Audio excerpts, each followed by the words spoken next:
ഇന്തോനേഷ്യയിൽ കലാപം അതിരൂക്ഷമാകുന്നു. നിയമസഭാംഗങ്ങളുടെ ശമ്പള വർധനവാണ് കലാപത്തിലേക്ക് നയിച്ചത്.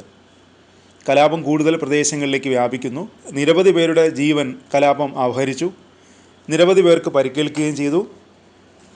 പ്രതിഷേധക്കാർ പോലീസ് സ്റ്റേഷനും പ്രാദേശിക ഭരണനിർവഹണ സംവിധാനങ്ങളുടെ കെട്ടിടങ്ങളും തീയിട്ടു. നിരവധി വാഹനങ്ങളും കലാപകാരികൾ അഗ്നിക്കിരയാക്കി. 2 പതിറ്റാണ്ടിനിടയിലെ ഏറ്റവും വലിയ കലാപത്തിനാണ് ഇന്തോനേഷ്യ സാക്ഷ്യം വഹിക്കുന്നത്. വാരാന്ത്യത്തിൽ കലാപത്തിൽ 8 പേർ കൊല്ലപ്പെട്ടിരുന്നു. ഇതിനെ തുടർന്ന് തിങ്കളാഴ്ച നൂറുകണക്കിന് വിദ്യാർത്ഥികൾ ജക്കാർത്തയിൽ പ്രതിഷേധ പ്രകടനം നടത്തി.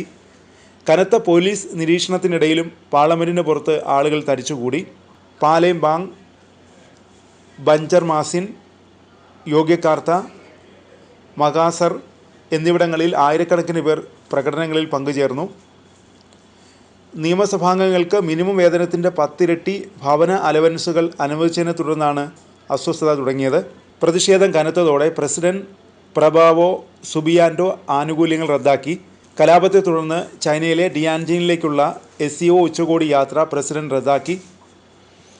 20 വയസ്സുള്ള പ്രതിഷേധക്കാരനായ അഫാൻ കുർണിയാവാനെ പോലീസ് മർദ്ദിക്കുന്നതിൻ്റെ ദൃശ്യങ്ങൾ പുറത്തുവന്നതോടെയാണ് സംഘർഷം അതിരൂക്ഷമായത്.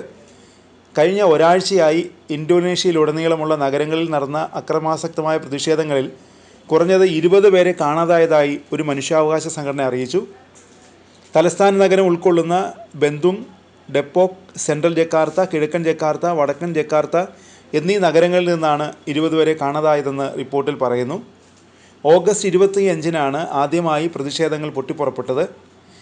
പ്രതിഷേധ സ്ഥലത്ത് വെച്ച് 21-കാരനായ അഫാൻ കുർണിയാവാൻ എന്ന മോട്ടോർ സൈക്കിൾ ടാക്സി ഡ്രൈവർക്ക് നേരെ പോലീസ് വാഹനം ഇടിച്ചു കയറ്റിയതോടെയാണ് പൊതുജനങ്ങളുടെ രോഷം വർദ്ധിച്ചത്. തിങ്കളാഴ്ച പശ്ചിമ ജാവയിലെ ബെന്തൂങ്ങിൽ പോലീസ് പരിഷ്കരണവും പാർലമെൻറ്റ് പിരിച്ചുവിടലും ആവശ്യപ്പെട്ട് പ്രതിഷേധം അരങ്ങേറി. തിങ്കളാഴ്ച ജക്കാർത്തയിലെ പാർലമെൻറ്റിന് പുറത്ത് നൂറുകണക്കിന് ആളുകൾ വീണ്ടും തടിച്ചുകൂടി. സംസ്ഥാനത്തിലുടനീളം പോലീസ് ചെക്ക് പോസ്റ്റുകൾ സ്ഥാപിച്ചു. അതേസമയം ഉദ്യോഗസ്ഥരും സൈന്യവും നഗരത്തിൽ പട്രോളിംഗ് നടത്തുകയും പ്രധാന സ്ഥലങ്ങളിൽ സ്നൈപ്പർമാരെ വിന്യസിക്കുകയും ചെയ്തു. ജക്കാർത്തയിലെ സ്കൂളുകളിലും സർവകലാശാലകളിലും ചൊവ്വാഴ്ച വരെ ഓൺലൈൻ ക്ലാസുകളാണ്. സർക്കാർ ഉദ്യോഗസ്ഥരോടും വീട്ടിൽ നിന്ന് ജോലി ചെയ്യാൻ ആവശ്യപ്പെട്ടിട്ടുണ്ട്.